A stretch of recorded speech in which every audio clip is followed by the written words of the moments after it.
Good morning, world of readers!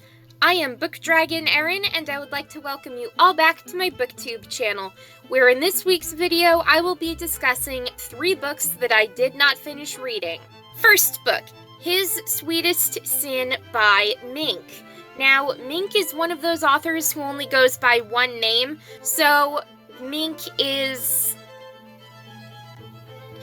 yeah, that's basically the face I've been making through this entire experience in almost finishing reading their books. His Sweetest Sin is a new adult fictional romance novel, and it's about a priest who follows the path of God and makes religion his whole life. That love for his path, meaning God, is outweighed by this priest's human lust for the college-aged Lily, a girl who goes to his church. Will the priest fall into lust and sin and be with Lily, rejecting his promise to the faith of celibacy? Why did I stop reading this book? Okay, don't hate me here, but I tend to hate books that mention religion.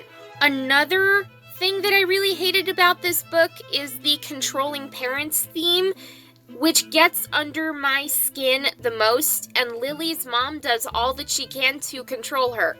The mom has control of Lily's finances. The mom kept Lily out of school until the state forced her to send her daughter to school.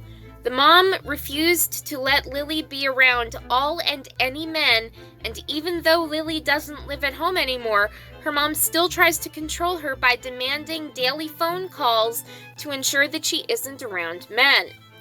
Now, if you know me, you know I hate the controlling parents trope, and that's mainly because my parents, even though they were strict in their own ways when I was growing up, I always felt that there were no house rules, there were just expectations of living in my parents' house. So I felt very free as a child, and just seeing and reading about these parents that think they can live vicariously through their children or control their every move, that just leaves a bad taste in my mouth, and that makes my love for a book, if it's at 100%, it chops it right in half.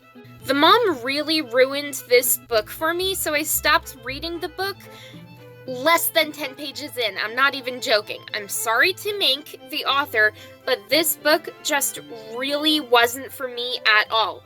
I'm sure plenty of you enjoyed reading this novel, but I was not one of them. Moving on to the second book in this list is Hotter Than Hot by Ariella Zoel.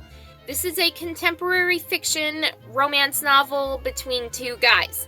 Yes, this is an MM romance. It is a gay love story. Baxley is Callahan's gay best friend, and they have been joking for years over Baxley always wanting to be with Callahan. Callahan now figures why not try the other side of the fence, and it's Baxley who shows Callahan what he has been missing. Why did I stop reading this book? Okay, I read the first book, It Might Be Hot, and I really disliked it. Don't get me wrong, I love a good LGBTQ romance, but this was not my favorite. And far as LGBTQ romances go, here are my favorite recs. My favorite lesbian romance is Anyone But Her by Erica Lee. My favorite bisexual romance is either The Devil by Ashley Jade or Lucky Girl by Jamie Pacton. My favorite gay romance is Fawn by Nash Summers at this moment. And my favorite transgender woman romance is If I Was Your Girl by Meredith Russo. This novel, Hotter Than Hot, really had no plot or character development, so I couldn't do my literary analysis of this novel where storylines and character growth go, and it was kind of irritating if I'm being perfectly honest. The final book that I shall mention in this list of books that I did not finish reading is Girl Island by Kate Castle. It is a young adult fiction, LGBTQ fiction novel, and it is a lesbian romance. With this book, if you imagine Lord of the Flies with all girl characters, then this book would probably be it, and I think that's all I really need to say about the plot of this novel. Why did I stop reading this book?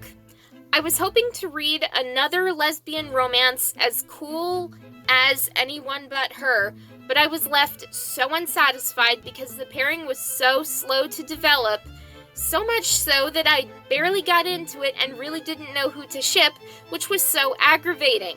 I also wanted action right out of the gate, but nothing happened. 6 girls go to the airport where they're going to the island, wherever that is. 6 girls meet each other and go all stereotypical high school girl judgy on each other. 6 girls make their own hierarchy of little queenie status and loser status, and the 6 girls aren't even on the island yet, and that's like 20 pages in. I was so exhausted with the social aspects that I'm like, please, just get to the island and get some action. I need something.